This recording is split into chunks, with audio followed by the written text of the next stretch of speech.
در راه ایجاد و نویسندگی، خب در راه خدمت به عالم ادبیات و خب فرهنگ نوین به شما برار و اقبال آرزو میکنیم و باشد که در نزدیکترین فرصت کتاب جدید شما را اینجا بیاییم و نزد بینندگان عزیز معرفی کرده باشیم.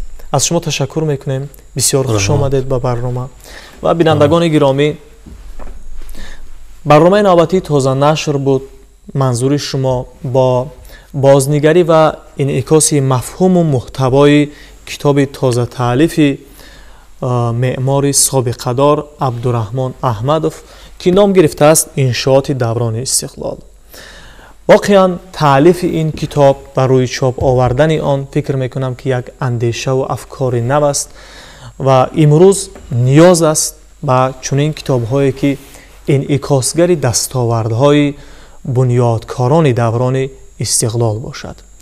اینجا برنامه نوبتی تازه نشر را حسنی انجام ببخشیم.